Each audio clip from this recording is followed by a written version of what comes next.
할렐루야. 하나님의 크신 은혜가 오늘 주의 전에 나오신 여러분과 또 영상을 통해서 은혜의 말씀을 갈망하는 모든 성도들에게 함께 하시기를 간절히 바랍니다. 오늘은 하나님의 말씀으로 사는 자 네 번째 시간입니다. 하나님의 말씀으로 사는 자는 누가 뭐래도 하나님의 말씀 안에 사는 자 또는 하나님의 말씀으로 사는 자라고 말할 수 있습니다. 하나님의 말씀 안에 산다는 것이 무슨 뜻일까요? 먼저 이 말은 우리가 이 땅에서 살아가는 것이 단지 우리의 힘과 능력으로 사는 것이 아님을 깨달으라는 것입니다. 전도서 9장 11절 말씀을 보면 빠른 경주자들이라고 선착하는 것이 아니며 용사들이라고 전쟁에 승리하는 것이 아니며 지혜자들이라고 음식물을 얻는 것도 아니며 명철자들이라고 재물을 얻는 것도 아니며 지식인들이라고 은총을 입는 것이 아니니라는 말씀이 있습니다. 또 시편 33편 16절에는 많은 군대로 구원 얻은 왕이 없으며 용사가 힘이 세어도 스스로 구원하지 못하는도다. 구원하는 데에 군마는 헛되며 군대가 많다 하여도 능히 구하지 못하는도다 라고 했습니다. 사람이 아무리 힘과 능력이 있어도 내 맘대로 세상은 되어지지 않을 때가 많습니다. 하나님의 도우심이 반드시 필요합니다. 그래서일까요? 잠언 16장 33절은 제비는 사람이 뽑으나 모든 일을 작정하기는 여호와께 있느니라 라고 말씀했습니다. 세상에 내 맘대로 되는 일이 얼마나 있을까요? 내 맘대로 되는 것보다 그렇지 않은 일들이 더 많은 것입니다. 힘과 권력이 있어도 마찬가지입니다. 사람들은 그런 것을 부러워하거나 그런 것이 있으면 정말 좋겠다. 정말 그런 것이 있으면 무엇을 못할까라고 생각을 합니다만 정작 그런 권력과 힘이 있어도 자기 마음대로 하지 못하는 사람들도 많이 있습니다. 사람들이 많거나 또 그 많은 사람들이 다 내 뜻에 동조해 준다고 해서 되는 것도 아닙니다. 사울왕을 한번 생각해 보십시오. 그가 얼마나 다윗을 죽이려고 했습니까? 하지만 자신의 뜻대로 되어지지 않았습니다. 오히려 자신이 다윗보다 먼저 죽었고 결국 다윗은 이스라엘의 왕이 되었습니다. 꼼쟁이 요셉을 미워하여 동생을 구덩이에 던져버리거나 미디안 상인들에게 팔아버렸던 10명의 형들을 생각해 보십시오. 그들의 생각대로 되지 않았습니다. 오히려 그들이 요셉 앞에 엎드려 절하며 살려달라고 애원한 날이 오지 않았습니까? 에스더서의 내용이 그렇고 사자굴 속의 다니엘이 바로 그렇지 않았습니까? 사람이 모든 것을 갖추고 완벽할 것 같은 방법과 계획을 세웠지만 사람 뜻대로 되는 것이 아닙니다. 반드시 하나님의 뜻과 도우심이 있어야 합니다. 성경은 바로 이것을 증거합니다. 하나님의 말씀은 이것을 우리에게 보여주면서 이것을 인정하고 깨닫는 자가 되라고 말씀합니다. 내 마음대로 될 것 같지만 되지 않는 것, 내 힘대로 할 수 있을 것 같지만 내 힘대로 되어지지 않는 것. 그래서 우린 하나님의 뜻을, 하나님의 말씀을 주목할 수 있어야 한다라는 것입니다. 사랑하는 성도 여러분, 우리가 하나님의 말씀으로 산다는 것은 무엇일까요? 내 힘과 내 생각과 내 방법으로 되지 않는다는 것을 먼저 깨달으라는 것입니다. 두 번째로 하나님의 말씀으로 산다는 것은 하나님의 살아계심을 믿고 온전히 하나님을 경외하며 섬기며 사는 삶을 살라는 것입니다. 앞서 말씀드린 것처럼 우린 얼마나 연약하고 부족하고 미련한지 모릅니다. 자연의 태풍이 불어올 때, 또 폭우가 쏟아질 때, 엄청난 폭설이 내렸을 때 우린 자연 앞에서 얼마나 미미하고 부족한 사람인지 절실히 깨닫게 됩니다. 아니, 아무것도 아닌 일에도 쉽게 마음이 흔들리며 요동칠 때가 많이 있습니다. 조금 전까지만 해도 그렇게 호탕하게 웃었던 사람이 자녀의 갑작스런 일이 생기는 순간 갑자기 마음이 무너지며 살기가 싫어지는 경우도 있습니다. 그렇습니다. 우린 강한 것 같지만 얼마나 약하며 또 모든 것을 아는 것 같지만 얼마나 미련하고 무지한지 모릅니다. 그래서 우리는 순간순간 모든 일에 하나님을 바라볼 수밖에 없습니다. 하나님을 의지할 수밖에 없습니다. 성경을 보십시오. 그런데 성경은 창세기 1장 1절부터 하나님께서 천지를 창조하신 분이라고 말씀합니다. 하나님의 역사의 주관자이시며 인생의 모든 것을 다스리시는 분이심을 증거합니다. 또 하나님을 찾고 하나님을 경외하는 사람들에게 하나님은 그들을 사랑하시며 그들을 위하여 쉬지 않고 일하시는 분이시요 약속의 하나님, 구원의 하나님 되심을 증거합니다. 그런데 반대로 하나님의 말씀대로 살지 않는 사람들에겐 어떻게 하십니까? 그들을 징계하거나 심판하시는 분이기도 하십니다. 그래서 하나님은 하나님의 말씀을 통해서 우리들에게 우리의 무지함을 깨우쳐 주시기도 하고 우리가 어떻게 살아가야 할 것인지를 분명히 알게 해 주십니다. 때로는 선지자들을 통해서, 때로는 하나님의 말씀을 통해서 하나님은 하나님의 백성들이 하나님으로부터 떠나 있을 때 그들을 향하여서 하나님께로 돌아오라고 재촉하시기도 하고 만약 돌아오지 않게 되어지면 심판하실 것을 말씀하기도 합니다. 그렇게 하심으로써 하나님은 하나님의 뜻이 무엇이며 하나님의 공의가 무엇이며 하나님께서 하시고자 하신 것이 무엇인지 우리에게 들려주십니다. 아니, 더 나아가서 자연을 통해서나 역사를 통해서나 또 수많은 증거들을 통해서 하나님은 우리가 하나님의 마음을 알기를 원하신다고 하십니다. 그런 점에서 우리는 하나님의 말씀으로 산다라고 하는 것은 결국 하나님의 뜻을 따라 사는 것이요 하나님의 말씀에 순종하는 삶임을 우리가 알 수가 있습니다. 사랑하는 성도 여러분, 하나님의 말씀대로 살아갈 때 하나님으로부터 우리는 놀라운 은혜를, 놀라운 사랑을, 놀라운 도우심을 체험하며 살게 되어집니다. 생각해 보십시오. 구약 성경에서 하나님의 사랑을 온전히 체험하고 그것을 마음껏 고백했던 사람이 누구였습니까? 아마도 대표적인 사람을 꼽으라고 한다면 먼저 다윗 왕을 우리가 들 수 있을 것입니다.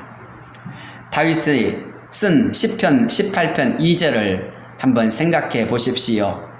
여기에서 다윗은 자신의 힘이 되신 하나님을 사랑한다고 고백하면서 하나님이 그에게 어떤 의미가 되시는지 구체적으로 이렇게 고백하고 있습니다. 여호와는 나의 반석이시요 나의 요새시요 나를 건지시는 이시요 나의 하나님이시요 내가 그 안에 피할 나의 바위시요 나의 방패시요 나의 구원의 뿌리시요 나의 산성이시로다. 하나님을 반석, 요새, 바위, 방패, 구원의 뿔과 산성으로 표현하고 있습니다. 이런 것들은 정말 긴박하고 위급한 순간이 닥쳤을 때 얼마나 요긴한 것인지 모릅니다. 사람이 피할 수 있다는 것, 갑작스런 공격으로부터 나를 방어할 수 있다는 것이 얼마나 다행스럽고 얼마나 고마운 것이겠습니까? 또 시편 27편 1절을 보십시오. 여기에서 다윗은 자신이 엄청난 위기와 어려움에 빠졌지만 자신을 구원해 주시는 하나님을 막상 경험하게 되자 이렇게 고백하며 기쁨으로 찬양하지 않았습니까? 여호와는 나의 빛이요 나의 구원이시니 내가 누구를 두려워하리요 여호와는 내 생명의 능력이시니 내가 누구를 무서워하리요. 다윗은 사울왕을 피하여서 블레셋 왕이었던 가드 왕에게 도피하러 간 적이 있었습니다. 하지만 블레셋 방백은 다윗을 보자마자 가드왕 아기스에게 다윗을 살려두면 절대 안 된다. 지금 다윗을 제거할 절호의 기회이지 않느냐. 지금 다윗을 제거하여 후환을 없애는 것이 좋다라고 아기스 왕을 설득하였습니다. 모두가 그렇게 다윗을 죽여야 된다라고 말하는 순간 다윗은 얼마나 다급해졌는지 모릅니다. 그래서 그 앞에서 그는 미친 채 하며 대문짝에 몸을 그적거리면서 침을 수염에 흘리기 시작했습니다. 정말 하나님의 도우심이 없었더라면 그는 거기에서 살아날 수가 없었습니다. 그렇습니다. 이젠 정말 죽었구나, 이젠 다 끝났구나 라고 낙심하고 절망하는 순간 다윗은 하나님의 강력한 구원하심과 도우심을 체험하게 된 것입니다. 하나님이 나를 돕는구나, 하나님이 나를 구원하신구나 라고 생각하는 그 순간, 그때 다윗은 자신감을 얻게 되어집니다. 힘을 얻게 되어집니다. 담대함을 얻게 되어집니다. 그때부터 다윗은 어디로 가든지 더 이상 사람을 두려워하지 않게 되었습니다. 더 이상 그는 그 누구도 무섭지 않다고 고백할 수 있게 된 것입니다. 여호와는 나의 빛이요 나의 구원이시니 내가 누구를 두려워하리요? 여호와는 내 생명의 능력이시니 내가 누구를 무서워하리요? 라고 고백한 것입니다. 사랑하는 성도 여러분, 하나님이 나를 구원하시고 하나님이 나를 도와주시고 하나님 나를 지켜주실 때 그 자신감, 그 담대함, 그 마음의 강력한 그 평강이 넘치게 되어지며, 이로 인해서 여호와 하나님 때문에 용기를 낼 수 있고 여호와 하나님 때문에 힘을 얻게 되어지는 것입니다. 그래서일까요? 시편 46편 1절로부터 3절에서는 항상 자신의 도움이 되시는 하나님을 다윗은 이렇게 찬양합니다. 하나님은 우리의 피난처시요 힘이시니 환난 중에 만날 큰 도움이시라.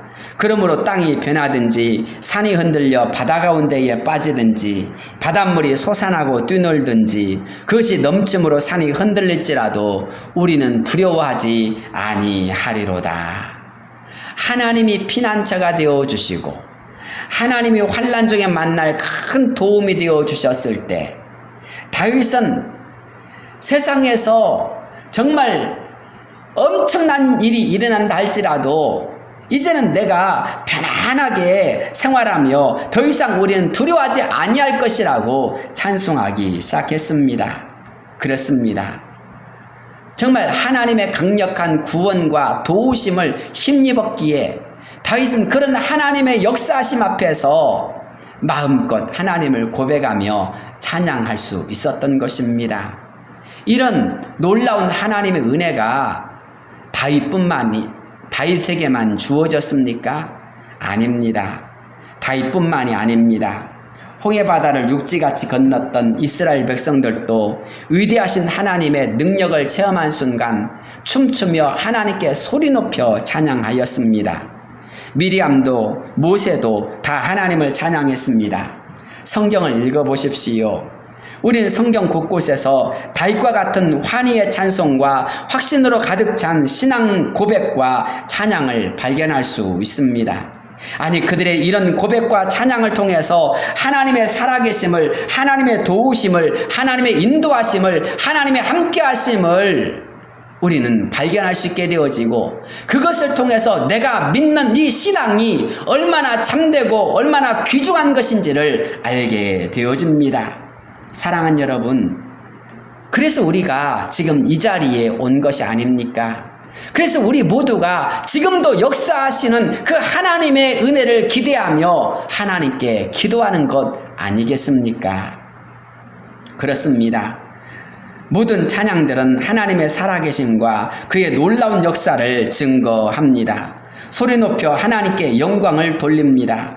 그래서 사람이 산다는 것이 사람의 힘으로 사는 것이 아니라 하나님의 입으로 나오는 모든 말씀으로 산다는 것임을 성경은 확실히 증거합니다.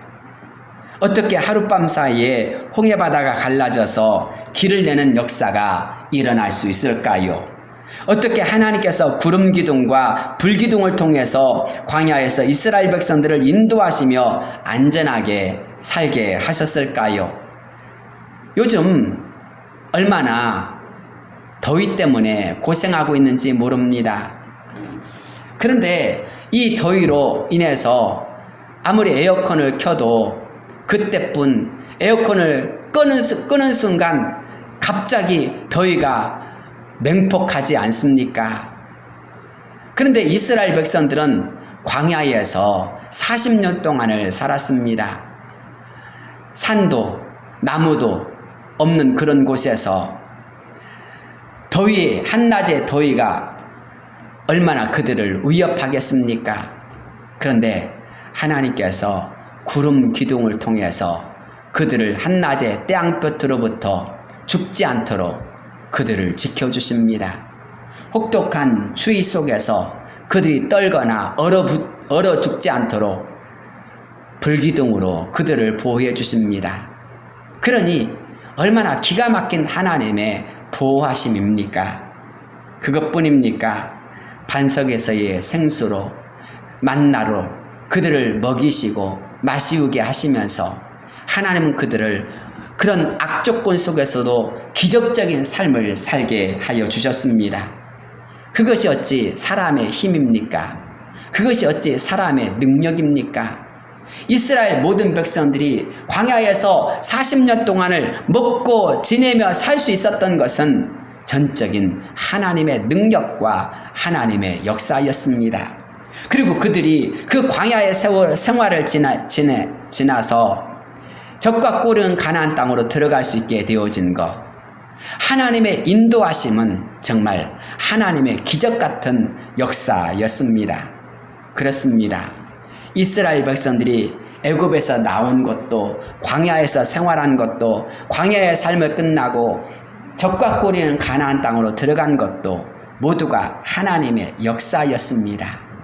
성경은 그것을 통해서 사람이 살아가는 것이 사람의 힘과 사람의 능력과 사람의 힘으로 사는 것이 아니라 하나님의 능력으로 사는 것임을 우리에게 깨우쳐 주고 있는 것입니다.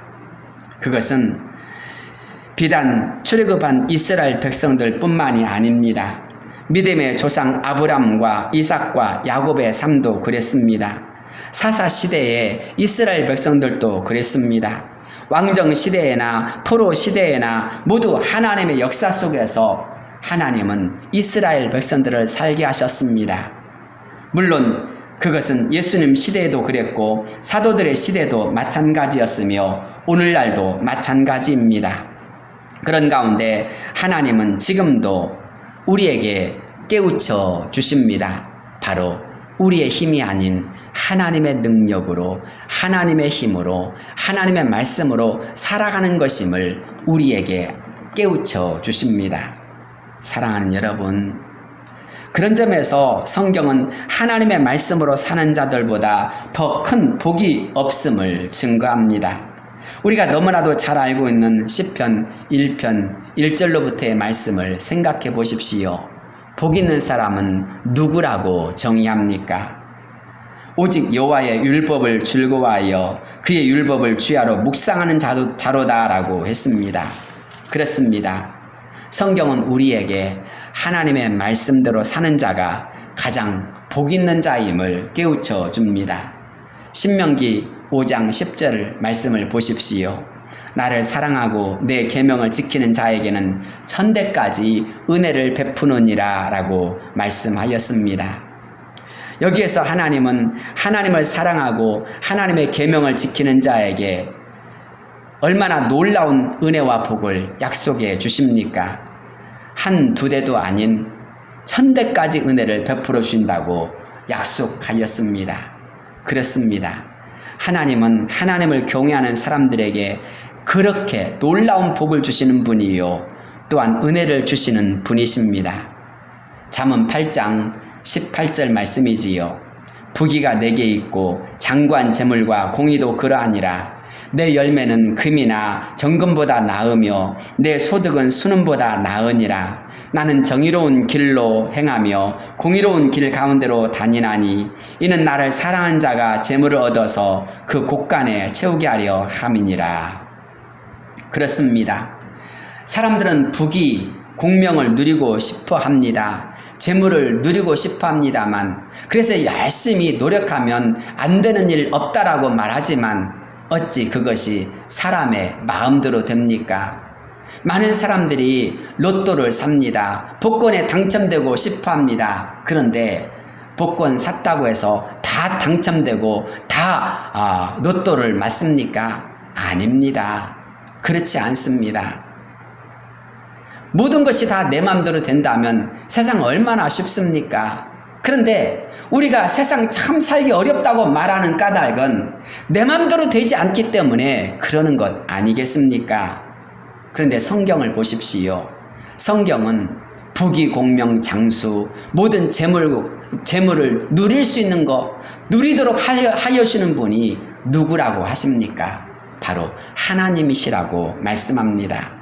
그래서 하나님을 사랑하는 사람들에게 그것을 누리도록 하시는 분이 하나님이시라고 말씀합니다.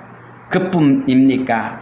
하나님은 우리가 힘들고 외로울 때, 지치거나 낙심하여 절망할 때, 그래서 하나님께 나아가 기도할 때마다 그 모든 자녀들의 기도와 부르짖음에 응답하시며 우리의 소원을 이루어 주시는 분이라고 말씀하고 있습니다.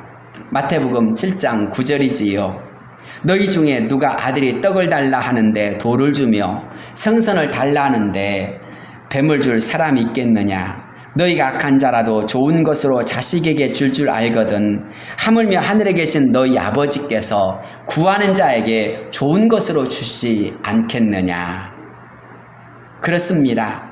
자녀가 구하면 부모는 좋은 것을 주고 싶어 합니다. 그것이 부모의 마음입니다. 그런데 우린 여기에서 주님의 특별한 말씀을 들을 수가 있습니다. 주님은 하늘에 계신 하나님이 우리의 아버지라고 상기시켜 주십니다. 전능하신 하나님, 천지의 창조주이시며 만왕의 왕이신 하나님이 바로 하늘에 계신 우리의 아버지라고 말씀하여 주십니다. 하나님과 우리의 관계가 아버지와 자녀와의 관계라고 말씀하신 것입니다. 부모에게 있어서 가장 특별하고 소중한 것이 있다면 무엇이겠습니까? 집이나 재물이나 권위나 세상적인 것입니까? 아닙니다. 그 어떤 것보다도 가장 소중한 것이 있다면 자녀라고 말할 수 있을 것입니다. 그 자녀 때문에 열심히 일하는 것입니다. 그 자녀 때문에 피와 눈물을 참아가면서 수고하는 것입니다. 그런데 주님은 하나님 앞에서 가장 특별하고 가장 소중하고 가장 의미 있는 것이 바로 우리가 바로 하나님의 자녀라고 말씀합니다. 부모에게 있어서 자녀는 매우 특별하지요. 좋은 것이라면 다 주고 싶은 것이 자녀입니다. 사랑하기 때문입니다. 내 자녀이기 때문입니다. 그런데 이 말은 예수님이 오시기 전까지만 해도 그 누구도 상상할 수 없는 말이었습니다. 거룩하신 하나님이 어찌 죄인인 우리의 아버지가 될 수 있습니까? 창조주이신 하나님이 피조물인 우리에게 어찌 아버지가 될 수 있습니까? 하나님은 하늘에 계시고 우린 땅에 있지 않습니까? 그런데 이것이 바뀌었습니다. 예수님이 오셨기 때문입니다. 아니, 하나님께서 독생자 예수님을 이 땅에 보내주셨기 때문입니다. 그래서 누구든지 주님을 믿기만 하면 그 믿음으로 말미암아 우리 모두를 하나님의 양자로 삼아 주셨습니다. 그래서 하나님을 아버지라고 부를 수 있도록 하신 것입니다. 예수님 때문입니다. 예수님과 함께하고 예수님의 이름으로 나아가기만 하면 하늘에 계신 하나님은 우리 모두를 그의 자녀로 삼아주시며 인정해 주시겠다고 하신 것입니다. 그런 점에서 주님과 우리와의 관계가 매우 중요합니다. 우리가 주님과 함께 있으면 또 주님의 이름으로 나아가기만 하면 하나님은 우리를 하나님의 자녀로 인정해 주시고 봐주시겠다라는 것입니다. 그런 점에서 우리는 주님의 이름이라고 하는 것이, 주님이라고 하는 것이 얼마나 귀중한 것인지, 놀라운 것인지를 발견할 수 있습니다. 주님은 우리에게 놀라운 세계로 초대하십니다. 바로 주님 안에서 주님의 이름으로 우리 모두를 하나님의 자녀 되었다고 말씀하시는 것입니다. 그렇기 때문에 자녀된 자로서 이제는 두려워하거나 염려하거나 불안하거나 초조하지 말고 하나님 앞에 당당하게 나아가서 구하라고 합니다. 아버지 하나님은 구하는 자에게 좋은 것으로 주시지 않겠느냐라고 말씀하십니다. 그렇습니다. 주님의 말씀처럼 하나님은 우리에게 사랑의 하나님이십니다. 너무나도 좋으신 우리의 아버지 되십니다. 사랑하는 성도 여러분, 여러분은 이것을 믿으십니까? 진심으로 하나님께서 나의 아버지 되심을 믿으십니까? 진심으로 여러분에게 하나님이 저 높은 하늘에 계신 두렵고 심판하시며 무서운 하나님이 아니라 나에게 좋으신 아버지 되심을 확신하십니까? 그렇다면 그 좋으신 하나님을 믿음으로 나아가시기를 바랍니다. 너무나도 좋으신 하나님이 여러분의 기도를 듣고 싶어 하십니다. 여러분의 마음을 알고자 하십니다. 기도하는 가운데 여러분의 마음을, 여러분의 소원을 하나님께 아뢰면 하나님은 좋은 것으로 응답해 주시겠다고 말씀하십니다. 그렇습니다. 우린 주님의 이 말씀에 따라 기도의 자리로 나아가는 것입니다. 이 말씀에 따라 하늘에 계신 아버지께 구하는 것입니다. 주님은 자녀된 우리가 하나님께 기도할 때 무엇을 약속하고 있습니까? 좋은 것으로 응답해 주실 것을 약속하십니다. 반드시 우리 아버지 되시는 하나님께서 우리의 기도에 응답해 주실 것을 보증하십니다. 주님이 보증하신다면 무엇이 두렵습니까? 아버지가 자녀에게 좋은 것을 주려고 하고 또 우리 주님께서 옆에서 우리에게 보증을 해 주신다면 이제 우리가 해야 할 일은 믿고 구하는 일입니다. 자신을 믿고 간구하는 아버지는 그런 자녀를 정말 사랑합니다. 그래서 기도에는 사랑과 믿음이 분명하게 보여집니다.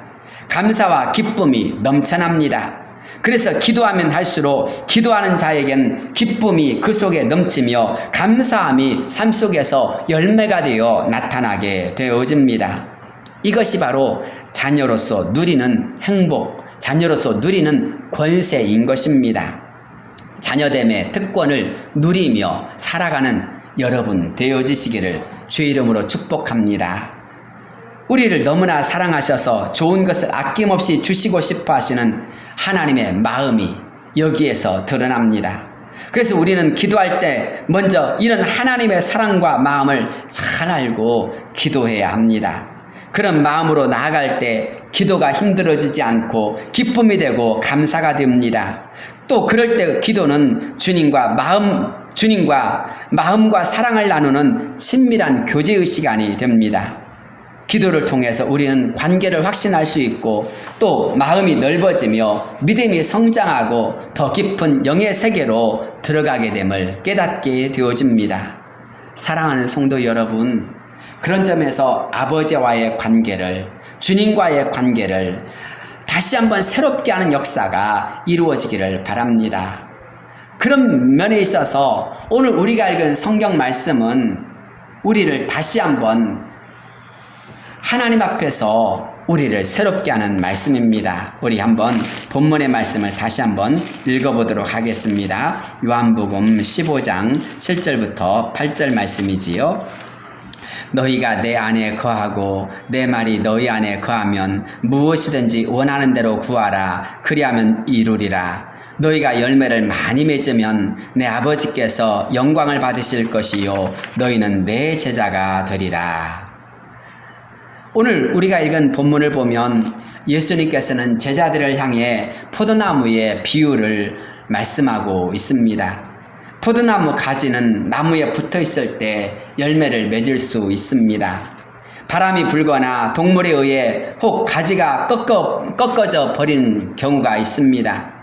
그럴 때 그 가지는 더 이상 자라지도 못하고 열매도 맺을 수가 없습니다. 수분과 자양분을 공급받을 수가 없기 때문입니다. 결국 가지는 말라져서 불에 던져 살라질 수밖에 없습니다. 그런데 이 비유를 통해서 주님께서 하시고자 하는 말씀이 무엇입니까? 우리가 포도나무 가지와 같다는 것입니다. 그래서 우리도 주님 안에 거해야 한다는 것입니다. 포도나무 가지가 나무에 붙어 있을 때 열매를 맺을 수 있는 것처럼 우리도 주님께 연결되어 있을 때 열매를 맺을 수 있다고 말씀하십니다. 우린 여기에서 주님 안에 있는 자와 주님 밖에 있는 자가 있음을 발견할 수 있습니다. 아무리 겉으로 보면 싱싱하고 겉으로 보면 좋아 보이는 것 같아 할지라도 주님께 연결되어 있지 않는다면 결국 열매를 확실하게 맺을 수가 없습니다. 결국 모든 것이 좋아 보이는 것 같지만 불에 던져 살라질 수밖에 없다는 것입니다. 사랑하는 여러분, 지금 우리가 약하고 작고 볼품이 없는 것 같다 할지라도 나무 대신 주님께 우리가 붙어 있다면 우리는 성장하게 되어집니다. 미래가 있습니다. 꿈이 있습니다. 장래가 있습니다. 열매가 있게 마련인 것입니다. 그래서 우리는 절망할 필요가 없는 것입니다. 나무 대신 주님께서 우리를 끊임없이 힘있게 하며 열매 맺도록 이끌어 주시기 때문입니다. 그런 면에 있어서 주님은 우리에게 너희가 내 안에 거하라고 말씀하고 있는 것입니다. 주님 안에 있을 때 주님의 은혜가, 주님의 사랑이, 주님의 인도하심이, 주님의 응답하심이 끊임없이 우리를 살게 하십니다. 그 은혜의 풍성함으로 말미암아 우리를 더욱더 힘있게 하십니다. 사랑하는 여러분, 그런 점에서 우리 모두가 주님 안에 거하는 것이 얼마나 행복한 일임을 깨닫는 자가 되어야 할 줄로 믿습니다. 특별히 주님은 여기에 덧붙여서 너희가 내 안에 거하고 내 말이 너희 안에 거하면 이 말씀을 통해 우리에게 기도를 가르쳐 주십니다. 우리가 기도할 때 주님과의 깊은 관계를 맺고 기도합니다. 그런데 그때 우리에게 필요한 것이 무엇일까요? 바로 확신인 것입니다. 주님은 100% 응답받는 기도가 어떤 것인지 우리에게 깨우쳐 주십니다.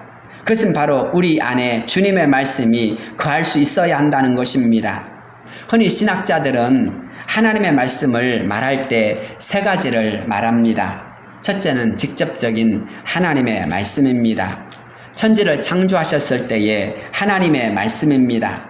아브라함을 부르시고 모세를 직접 부르시고 사무엘 선지자나 엘리야 선지자들에게 말씀하셨던 그 하나님의 말씀이 바로 직접적으로 말씀하시는 하나님의 말씀입니다. 두 번째는 기록된 하나님의 말씀, 곧 성경입니다. 그래서 우리는 성경을 읽을 때 이것을 단지 좋은 책 중에 하나로 여기지 않고 하나님의 말씀이라고 말합니다. 이 말씀 속에서 우리는 하나님의 말씀을 들을 수 있기 때문입니다. 세 번째, 선포되어지는 하나님의 말씀, 곧 설교입니다. 설교는 목사의 이야기를 듣는 것이 아닙니다. 하나님의 말씀을 듣는 것입니다. 목사는 하나님의 말씀을 대언하고 그 말씀을 통해서 하나님의 뜻을 전달합니다. 그런 점에서 성도는 목사의 말을 귀담아 들으려고 하지 말고 그 말씀을 통해서 하나님의 음성을 들을 수 있도록 집중해야 합니다. 그래서 설교 시간이 매우 중요한 것입니다. 설교 시간을 통해서 좀 더 우리에게 하나님의 말씀을 자상하게 그리고 쉽게 말씀해 주심으로써 우리는 그 속에서 하나님의 마음을, 하나님의 음성을 들을 수 있게 됩니다. 여기에 더해서 주님은 우리에게 한 가지 더 하나님의 말씀이 있음을 깨우쳐 줍니다. 바로 우리 안에 거하는 하나님의 말씀이 있어야 한다는 것입니다. 우리 안에, 우리 생각 안에, 우리의 생활 속에서 하나님의 말씀이 나를 지배하고 이끌어 가도록 하라는 것입니다. 너희가 내 안에 거하고 내 말이 너희 안에 거하면 이 말씀을 주의 깊게 늘 기억하십시오. 하나님의 말씀이 내 안에 있어야 한다는 것입니다. 내 안에 하나님의 말씀이 살아있을 때, 내 안에 하나님의 말씀이 나를 이끌어갈 때, 내 안에 하나님의 말씀이 충만할 때, 그때 하나님 앞에서의 그 말씀이 우리를 살게 하고 그 말씀이 우리를 힘있게 하며 그 말씀 안에서 우리에게서 염려가, 근심이, 두려움이, 의심이 다 떠나간다는 것입니다. 그때 우리에게 전적인 하나님의 말씀의 역사가 일어난다는 것입니다. 그럴 때 우리가 기도하면, 그럴 때 우리가 하나님 앞에 엎드리면, 그럴 때 하나님의 말씀을 의지하고 담대히 나가면 모든 하나님의 역사가 다 이루어진다라고 하는 것입니다. 사랑하는 여러분, 말씀이 우리 안에 확실하게 넘치는 역사가 이루어지기를 바랍니다. 말씀 따라가고 말씀에 이끌리며 말씀으로 충만해진다는 것은 그럴 때 우리에게 놀라운 기도 응답의 역사가 이루어진다고 주님은 말씀하십니다. 성경을 보십시오. 너희가 내 안에 거하고 내 말이 너희 안에 거하면 무엇이든지 원하는 대로 구하라. 그리하면 이루리라 라고 하지 않습니까? 말씀이 우리 안에 거할 때 다 이루어진다고 하십니다. 사랑하는 여러분, 말씀이 하나도 의심되지 않고 믿어지는 때가 있습니다. 정말 하나님의 말씀이 내 안에 가득하여서 놀랍게 그것이 믿어지고 또 그것이 나를 이끌어가는 때가 있습니다. 그럴 때 우리는 기쁨이 충만하며 감사가 충만하며 기쁨이 충만하며 정말 담대함의 역사가 일어납니다. 하나님의 확실함이 보여지는 것입니다. 느껴지는 것입니다. 그래서 우리는 그런 하나님 앞에서 기뻐하게 되어집니다. 찬송하게 되어집니다. 감사하게 되어집니다. 이로 인하여서 하나님은 얼마나 큰 영광을 받으신지 모릅니다. 그래서 성경을 보면 너희가 열매를 많이 맺으면 내 아버지께서 영광을 받으실 것이요 너희는 내 제자가 되리라고 하였습니다. 그렇습니다. 우리 모두가 이렇게 하나님 안에서 하나님의 말씀이 또 내 안에서 이렇게 온전히 차고 넘치는 가운데 기도하며 나감으로 말미암아 하나님의 은혜 가운데 살아가는 역사가 이루어지기를 바랍니다. 그렇습니다. 우리가 하나님의 말씀으로 산다라고 하는 것은 우리가 하나님의 말씀이 내 안에 충만하게 되는 것을 의미합니다. 하나님의 말씀이 내 안에 살아있을 때, 하나님의 말씀이 내 속에 들려올 때, 그 말씀을 힘입어서 우리가 나아갈 때 우리는 놀랍게도 하나님의 영광을 드러내며 하나님의 역사하심을 우리가 경험하며 살게 되어집니다. 이로써 하나님이 살아계신 것, 하나님 우리와 함께 하신 것이 증거되고 나타나게 되어집니다. 사랑하는 여러분, 지금도 수많은 사람들이 하나님의 말씀대로 살고 싶어 합니다. 하나님의 말씀으로 사는 것이 가장 중요하다고 말을 합니다. 그런데 이 말씀을 우리가 다시 한번 나에게 적용해 보십시오. 나는 정말 하나님의 말씀에 이끌리고 있는가? 하나님의 말씀이 내 안에 살아있는가? 하나님의 말씀대로 우리는 기도하고 있는가? 그래서 우리의 모든 삶 속에서도 하나님의 말씀이 지금도 이루어지고 있는가? 라고 하는 것입니다.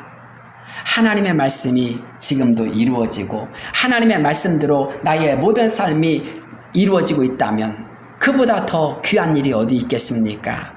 그래서 이런 삶을 가리켜서 너희가 내 제자가 되리라 라고 하는 것입니다. 제자에겐 스승의 가르침이 있는 것입니다. 우리에게 주님의 말씀이 있다면, 우리의 삶 속에서 주님의 말씀이 우리를 주장하신다면 그보다 더 귀한 증거가 어디 있겠습니까? 바라기는 저와 여러분 모두에게 하나님의 말씀이 이끌리는 역사가 가득하기를 축복합니다. 하나님의 말씀이 우리의 안에 가득함으로 말미암아 그 어떤 것도 기쁨, 감사, 능력, 은혜가 넘치는 역사가 이루어지기를 축복합니다.